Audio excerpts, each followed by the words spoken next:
Dear students, we are going to start arithmetic progressions in the class 10 maths. This is very simple topic and very useful in our common life, daily life. It have very simple formulas. 3-4 छोटे छोटे formulas हैं, लेकिन formulas के अलावा जो concept हैं, जिन concept के basis पर हमने formula बनाते हैं, formula ड्राइव करते हैं हम, अगर उन्हें अच्छे से समझ लिया जाए तो हम और अच्छा काम कर सकते हैं. बेसिकली IIT JEE में AIEEE में आपका AP GP HP पर प्रॉब्लम्स आता है. AP जो है वो आप क्लास 10 में पढ़ते हैं, जबकि GP और HP जो है वो क्लास 11th में पढ़ते हैं. एक और सीरीज होता है AGP, प्रोग्रेशन होता है AGP, जिसको आप कुछ एग्जाम्स के ही सिलेबस में पढ़ते हैं. JEE AIEEE के सिलेबस में ये नहीं है फिलहाल. अभी यहां पर हम सिर्फ AP के बारे में बात करेंगे. प्रोग्रेशंस का मतलब आप समझने की कोशिश करें. प्रोग्रेशंस बहुत तरह की हो सकती है. यह डिपेंड करता है कि आपका रिलेशन किस तरह से है. बेसिकली यह नंबर्स की लिस्ट है. सपोज हमारे पास एक नंबर का लिस्ट है जो आप बचपन से देखते हुए आए हैं, 1 2 3 4 5. इसमें आप क्या करते हैं, हर अगला नंबर पहले नंबर से 1 यूनिट ज्यादा है. 1 + 1 2, 2 + 1 3, 3 + 1 4, 4 + 1 5 एंड सो ऑन. तो यह एक स्पेशल प्रोग्रेशन हो रहा है यहां पर नंबर्स का. This is a number of list of numbers progressing in a special manner. हो सकता है अगर आपने कभी सोचा हो कि 1 2 4 8, कॉमन लाइफ में आपने इस तरह का नंबर भी देखा होगा जिसमें हर नंबर पिछले नंबर से डबल है. 1 को आप डबल करेंगे 2 होगा, 2 को डबल करेंगे 4 होगा, 4 को डबल करेंगे 8 होगा, 8 को डबल करेंगे 16 होगा, 16 को डबल करेंगे 32 होगा and so on. This is the progression in different manner. यहां हम ऐड कर रहे हैं, यहां मल्टीप्लाई कर रहे हैं.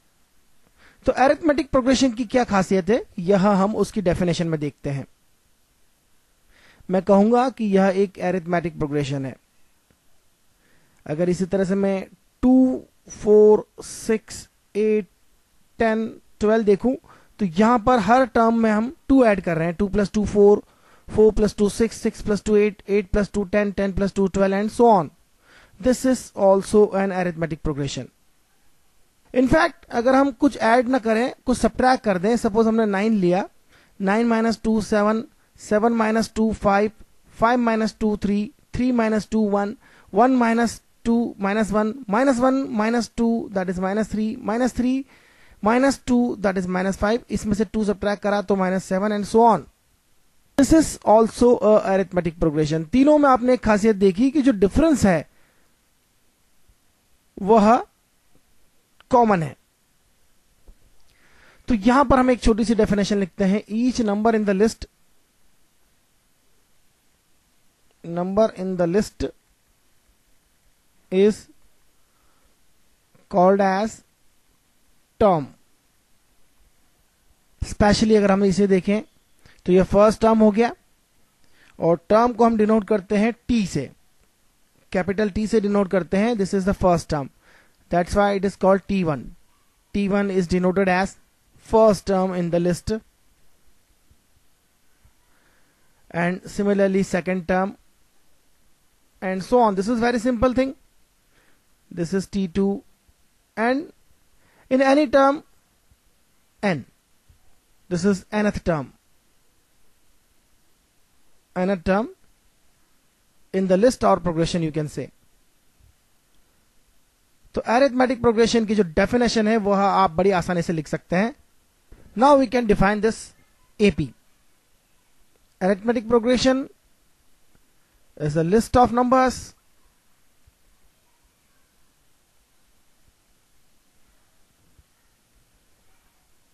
in which each term is obtained by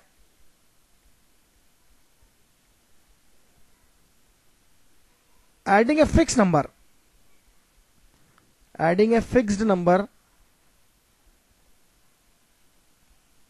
to the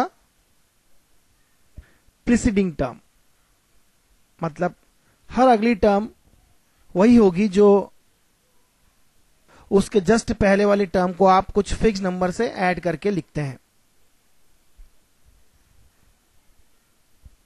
लेकिन फर्स्ट टर्म का क्या? फर्स्ट टर्म तो आप कभी खुद ही लिखते हैं और फर्स्ट टर्म के बाद जो डिफरेंस है उसे भी आप डिफाइन करते हैं। तो इसलिए फर्स्ट टर्म को हम पहले से खुद ही डिफाइन करते हैं, एक्सेप्ट द फर्स्ट टर्म, कि वही फर्स्ट टर्म जो है वो अपने आप में पहले से फिक्स कर लिया जाता है, except the first term. And this fix number, जिससे हम फिक्स नंबर की बात करें, this fix number is called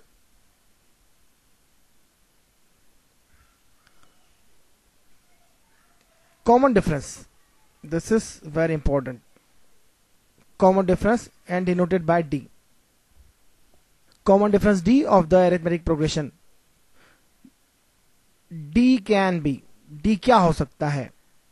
D can be positive number, D can be negative number, D can be zero as well, no doubt about that. अगर D zero है तो आपकी जो टर्म है वह सिमिलर हो जाएगी, क्योंकि अगर आपने किसी टर्म में जीरो ऐड किया तो वही टर्म फिर से मिलेगी, इसलिए डी अगर जीरो है तो कंटिन्यूअस टर्म्स बनती चली जाएगी। बहुत सिंपल सी बात है ये। D can be anything like rational, but real number होना चाहिए ऑब्वियसली, कोई सा भी real number, any real number I can से।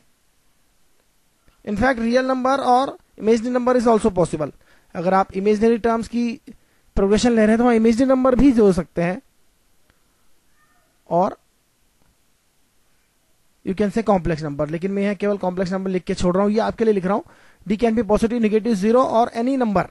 लेकिन हमारे जो सिलेबस है यहां तक हम केवल इस क्लास 10th में तो केवल रियल नंबर्स की अरिथमेटिक प्रोग्रेशन देखते हैं, वहां पर आप कुछ भी ले सकते हैं उसे, एनीथिंग। तो आगे देखते हैं हम different types of arithmetic progressions and different types of common differences and relation between them.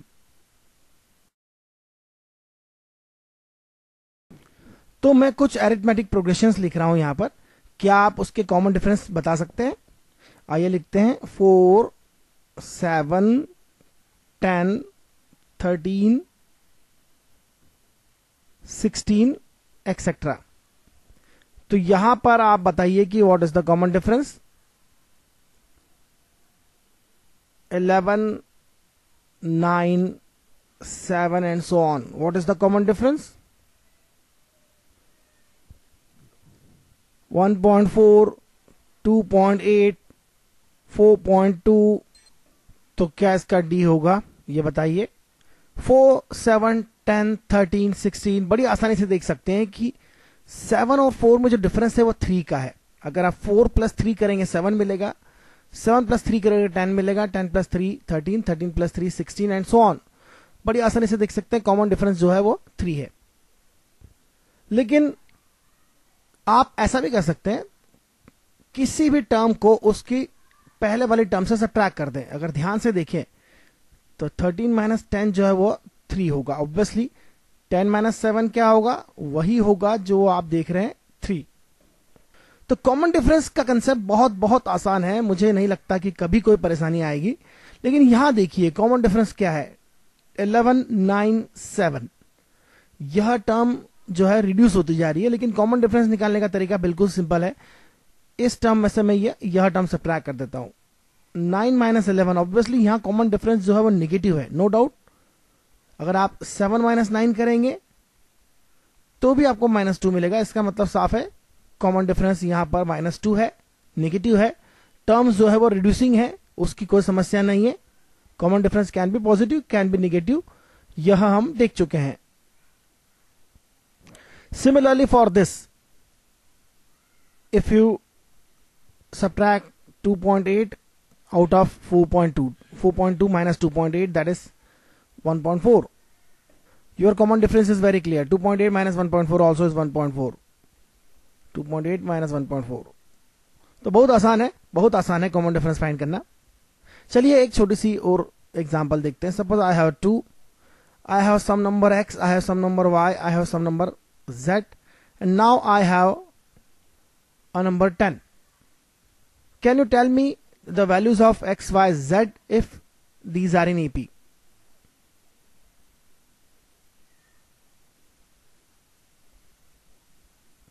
If these are in AP, find x, y and z. Find the value of x, y and z.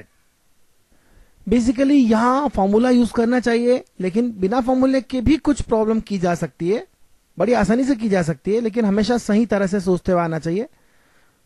अगर आप देखें 2 plus something is x, x plus common difference is y, the same value added to give the z, and z plus that value is equal to 10.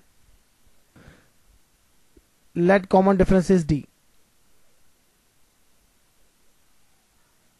Common difference is equal to d. Then write the arithmetic progression again. 2 and 2 plus d be your next term. Obviously if the common difference is d, 2 plus d will be the next term. In fact बहुत सारे student बड़ी आसानी से देख सकते हैं कि यह 4, 6, 8, 10 हो जाएगा, क्योंकि सब में डिफरेंस 2 है, लेकिन हमेशा ऐसा डिजिट नहीं मिलता है। लेकिन अगर बात समझ गए हैं तो बड़ी अच्छी बात है, लेकिन अगर आपको हमेशा ऐसा डिजिट नहीं मिलता है तो बहुत छोटी छोटी बातें जिन पर आपको नजर जाना चाहिए, आपको आइडिया जिनका होना चाहिए, वो मैं बता रहा हूं यहां पर। एक तो आप डायरेक्ट बता सकते हैं 2, 4, 6, 8, 10, और दूसरा तरीका यह है कि अगर आपने कॉमन डिफरेंस अज्यूम कर लिया, let the common difference is equal to D, then this term will be x basically, and the y will be what? 2 plus d, then it will be 2 plus d, and the z will be 2 plus d plus d, and this term will be the 10. If you see this term 10, this is x, this is y, this is z, what will be 10? 10 will be simply 2 plus d, that is 4 times d. If 2 plus 4 times d is 10, you can write the equation 2 plus 4 times d is basically 10. सीधी बात है, आप d से add करेंगे तो x मिलेगा, 2 बार d add करेंगे तो y मिलेगा, 3 बार d ऐड करेंगे तो z मिलेगा, 4 बार d ऐड करेंगे तो आपका जो फिफ्थ टर्म है वो मिलेगा, मतलब 10 मिलेगा।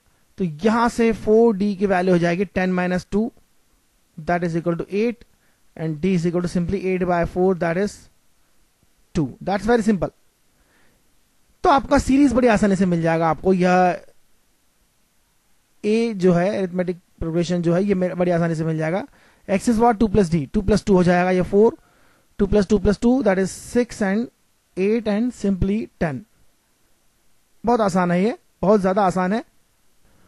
तो अल्टीमेटली हमने यहां पर क्या सीखा कि हम इसे कुछ स्पेशल तरह से लिख सकते हैं। किसी भी अरिथमेटिक प्रोग्रेशन में फर्स्ट टर्म को आप ए लिखते हैं, a is the first term. यहां पर फर्स्ट टर्म जिसे मैं t1 कह रहा था, यहां ए को फर्स्ट टर्म से डिनोट किया जाता है नॉर्मली, फर्स्ट टर्म हो गया, आप इसे t1 भी कह सकते हैं। A is the first term.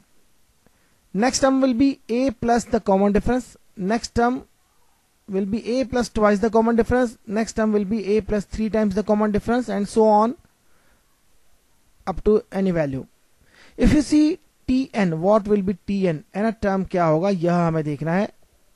तो ये nth term देखेंगे, लेकिन यहाँ कुछ और छोटी छोटी बातें भी हम देखेंगे। तो लिखते हैं इस बात को फिर से एक बार और nth term का फॉर्मूला फाइंड करते हैं। तो nth term of an AP का हम फॉर्मूला डिराइव करने की कोशिश करते हैं। फर्स्ट टर्म अगर ए है, नेक्स्ट टर्म होगा ए प्लस डी, उसका नेक्स्ट टर्म होगा थर्ड टर्म जो होगा ए प्लस 2d, फोर्थ टर्म होगा ए प्लस 3d, फिफ्थ टर्म होगा ए प्लस 4d, और अगर आप इस तरह से देखें तो nth टर्म कौन सा होगा? ऑब्वियसली nth टर्म होगा a plus n minus 1 times the d, क्योंकि थर्ड टर्म में 2d है, फोर्थ टर्म में 3d है, फिफ्थ टर्म में 4d है, तो आप n जो है वह n माइनस 1 हो जाएगा। nth टर्म में यह जो फैक्टर था वह n माइनस 1 होगा। This is very simple. तो इस फॉर्मूले को समझना बहुत आसान है, बहुत ज्यादा आसान है। इस तरह से आप इसे लिख सकते हैं। nth term will B tn, जिसे मैं लिख सकता हूं n माइनस 1 d होगा। Some people denote, some books denote it as an. nth term is an. Always remember, this is your first term a1, this is your second term a2, or t2 you can denote also, a3, a4, a5 and so on. This is an. यहां कुछ अच्छी अच्छी बातें आप देख सकते हैं जो बड़ी आसानी से देखी जा सकती है। अगर आप इस टर्म में से इसका डिफरेंस निकालेंगे तो आपको d मिलेगा, लेकिन अगर आप a3 माइनस a1 करेंगे तो आपको क्या मिलेगा बताइए? A3 minus A1, you can see easily this is the 2D, the remainder. यहां से यहां का डिफरेंस D है, यहां से यहां तक का डिफरेंस D है, तो A3 A1 का डिफरेंस जो होगा 2D होगा, 2 times the common difference. Similarly आप जितनी टर्म्स को सब्ट्रैक्ट करेंगे, अगर आपने यहां पर इस वैल्यू को देखिए 3 और 1 है, तो यहां पर वह अपीयर होगा. अगर आपने A 1020 माइनस A 1010 किया, इसका मतलब आप यह टर्म जो है इससे 10 टाइम्स आगे है, सॉरी 10 टर्म्स आगे है, 10 टर्म्स आगे है, इसका मतलब कॉमन डिफरेंस का 10 टाइम्स जो होगा वह इनका डिफरेंस होगा. That's very simple. तो आप इससे एक सिंपल फॉर्मूला लिख सकते हैं, a m minus a n, या m minus n times common difference होगा. यह कोई फॉर्मूला नहीं है, यह बिल्कुल सिंपल सा ऑब्जर्वेशन है जिसका आप कहीं भी यूज कर सकते हैं. तो ये काफी अच्छी बात है जो आपको यहां देखने को मिली. आप इसे देखें, A4 minus A2, A4 minus A2, A plus 3D minus A plus D. A से सब्ट्रैक्ट हो जाएगा 3D minus D, that is simply 2D, no doubt about that. Difference समझना कोई मुश्किल बात नहीं है. इसी तरह से एक और अच्छी बात यहां देखने को मिलती है हमें.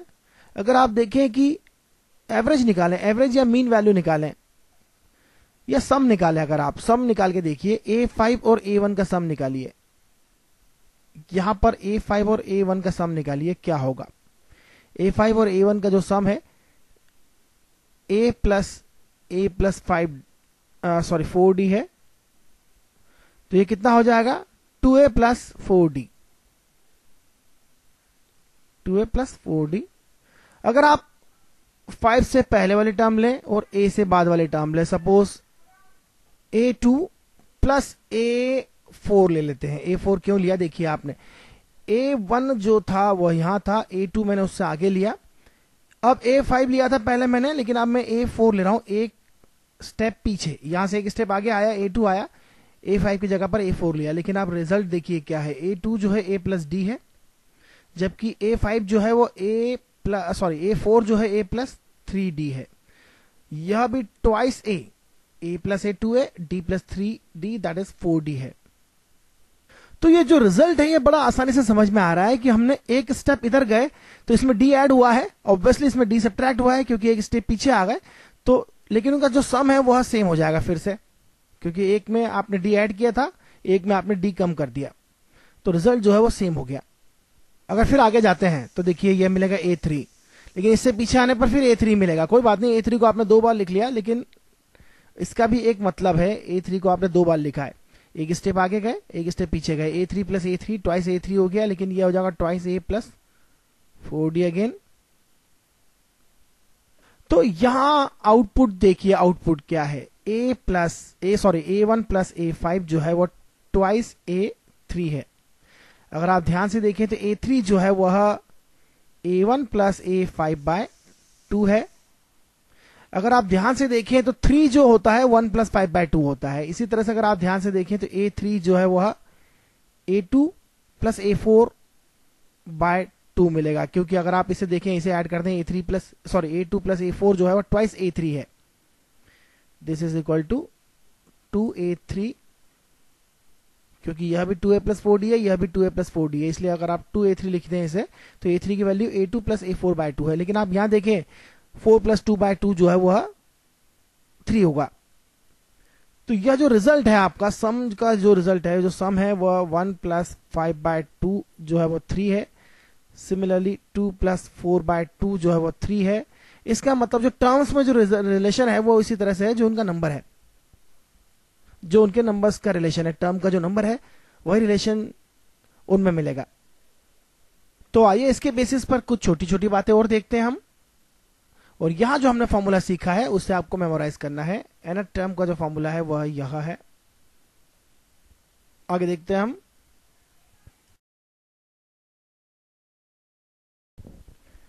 तो चलिए, अगर मैं आपसे पूछता हूं A42 माइनस A32 क्या होगा? A22 minus what term?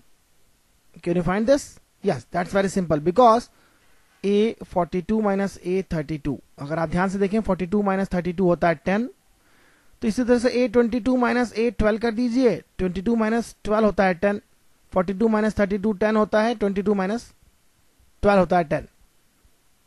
इसके लिए कोई फॉर्मूले की जरूरत नहीं है, इसके लिए आप अगर इसे वेरीफाई करना चाहें तो बड़ी आसानी से वेरीफाई हो सकता है अगर आप इसे ध्यान से देखें। nth टर्म वाला फॉर्मूला देखिए आप, Tn या An जिसे कहते हैं। A42 कितना होगा, देखिए A42 जो होगा वह होगा first term plus 41 times the D। A32 कितना होगा, first term plus 31 times the D।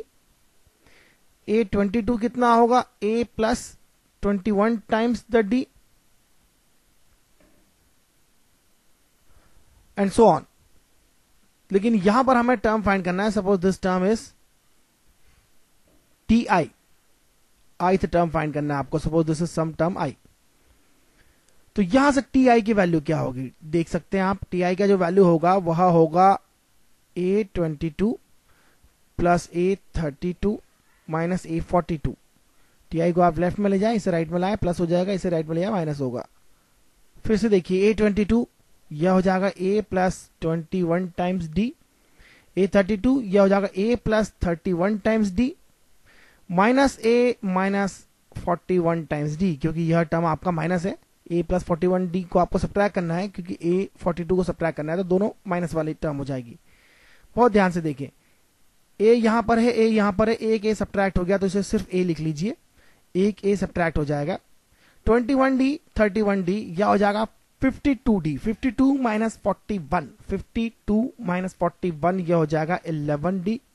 और बड़ी आसानी से देख सकते हैं कि यह 12th टर्म होगा, क्योंकि यहां 11 है मतलब ये 12th टर्म होगा, because we know the formula n-1d। This n-1 is equal to 11 here, so n is 12। बहुत सिंपल है, ये सब कुछ बहुत सिंपल है, ये इस पे थोड़े से लॉजिक आपको लगाना चाहिए। Sum of first n terms of an AP। Arithmetic progression जो है वो हमारी कुछ इस तरह से होती है, A plus D, A plus 2D and so on, जो कि हमने देखा है। और अगर हम nth टर्म की बात करें तो nth टर्म होता है A plus n minus 1 times D। This is our nth term, और यू कैन से Tn। अगर हम सभी टर्म्स का सम फाइंड करना चाहते हैं तो कैसे फाइंड करेंगे? Basically we want to find sum of these numbers A plus D, A plus 2D and up to A plus n minus 1 times D।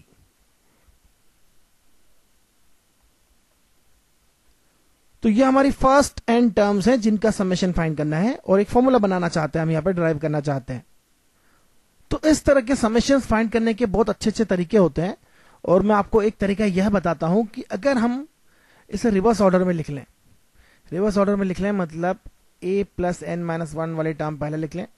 कभी कभी ऐसा होता है कि आप इसी टर्म को यहां लिखते हैं, इस टर्म को यहां लिखते हैं, सॉरी इस टर्म को यहां लिखते हैं, एक टर्म शिफ्ट करके लिखते हैं, मतलब A यहां लिखेंगे, सॉरी यहां लिखेंगे, A प्लस D यहां लिखेंगे and so on, last term यहां कहीं होगा, और इसमें से इसे सब्ट्रैक्ट कर देंगे या डबल करके सब्ट्रैक्ट कर देंगे, what ever it is. Direct subtract नहीं करेंगे, कुछ मल्टीप्लाई करके सब्ट्रैक्ट करेंगे। तो यह एक तरीका होता है इस तरह की सीरीज का, प्रोग्रेशंस का सम फाइंड करने का। तो इसे याद रखिए, इस तरीके को आप कभी यूज कर सकते हैं। फिर से समझिए उसे आप, हम यहां पर इसे रिवर्स ऑर्डर में लिख रहे हैं, आप उसे कुछ मल्टीप्लाई करके भी लिख सकते थे और एक नंबर आगे भी लिख सकते थे। मतलब यह है कि A plus A into something यहाँ, A plus D into something यहाँ एंड सो ऑन। तो यह एक तरीके होते हैं। अगर आप इसे फिर से देखें तो लास्ट टर्म आपका क्या होगा, A plus D plus A is the last term. Sum कर दीजिए इसे, ट्वाइस द एस होगा। अब हर टर्म को आप ध्यान से देखिए, this plus this is twice A plus n minus 1 D plus this sum will be same because this is first term, this is last term, this is second term and this is the second last term, that is A plus n minus 2D. This is second term, this is second last term, this is third term, will be added to third last term, and this is the last term, will be added by first term again. तो कुल मिला के जितने भी terms का सम होगा same होगा, यह बात हम पहले ही देख चुके हैं। सभी टर्म्स का सम जो है वो सेम हो जाएगा, लास्ट में भी आपको twice A plus N minus 1d मिलेगा, and so on up to last pair of sum of the last terms and so on.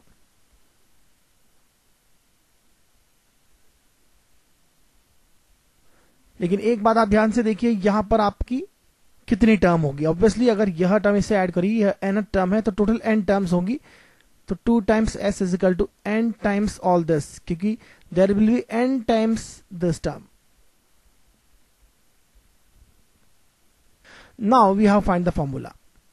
s is equal to n by 2. 2 से डिवाइड करने के बाद इसे इस तरह से लिखा जा सकता है, twice a plus n minus 1d. यह हमारा फॉर्मूला हो गया. और यहां पर हम एक बड़ी अच्छी बात देखते हैं, अगर इसे कुछ इस तरह से लिखा जाए, a प्लस ट्वाइस a को मैं लिख रहा हूं a plus n minus 1 times the d. Can you identify this? This is last term and this is the first term. n by 2, first term you will say a1 and the last term you will say an, or you can say last term. Sometime it is denoted by l. L is the last term, l, small l, this is the last term, that is an in this summation. इसे और अच्छे से लिखा जाए तो कुछ इस तरह से होगा, first term plus last term divide by 2. Same thing है यहां, लेकिन इससे मतलब देखिए, इसका मतलब क्या हुआ. इसका मतलब हुआ first term plus last term divide by 2. First term plus last term divide by 2 जो होगा वो मिडिल टर्म की वैल्यू होगी. और मिडिल टर्म जो होती है वह एवरेज वैल्यू होती है. सभी टर्म्स की एवरेज वैल्यू मिडिल टर्म की इक्वल होगी, जो कि हम पहले भी देख चुके हैं. First term plus last term divide by 2 middle term होगी. सेकंड टर्म और last but one, last second जो टर्म होता है उसका समेशन डिवाइड बाय 2 यह टर्म होगी, जो हम पहले भी देख चुके हैं थ्योरी में. तो इस तरह से क्या होगा कि अगर सभी टर्म्स का एवरेज अगर मिडिल टर्म है या मिडिल टर्म का एवरेज है, अगर ऑड टर्म्स हैं तो मिडिल टर्म होगी, और इवन नंबर ऑफ टर्म्स हैं तो मिडिल टर्म्स का एवरेज होगी ऑब्वियसली. तो एवरेज टर्म जो होगी या हर टर्म की जो एवरेज वैल्यू है वह first term plus last term divide by 2 होगी. ये बहुत आसानी से समझा जा सकता है. आप किसी भी एपी को लीजिए और first term last term divide by 2 करिए, ऑड इवन नंबर ऑफ लेके, और उससे आइडेंटिफाई कर लीजिए, जस्टिफाई कर लीजिए, चेक कर लीजिए मेरी बात का मतलब वहां पर क्या है. और average value into number of terms is the summation. Obviously average value into number of terms is the summation. Cricket match में आपने देखा ही होगा, run rate into number of overs is equal to run. Sum of all the runs is the run rate into number of overs. Run rate means total run divided by number of overs. That is the cricket. तो इसी तरह से आप इस तरह से summation निकाल सकते हैं. हो सकता है आपको समेशन या एवरेज वैल्यू का मतलब अभी नहीं मालूम हो, स्टैटिस्टिक्स में हम पढ़ते हैं, क्लास 10th में ही पढ़ते हैं, तो आप उसे भी समझ सकते हैं. तो आगे देखते हैं हम. अगर आपको यहां पर कोई प्रॉब्लम्स आती है, इस चैप्टर में कोई प्रॉब्लम्स आती है, तो आप हमसे पूछ सकते हैं. ईमेल करें आप हमें support@exponenteducation.com पर.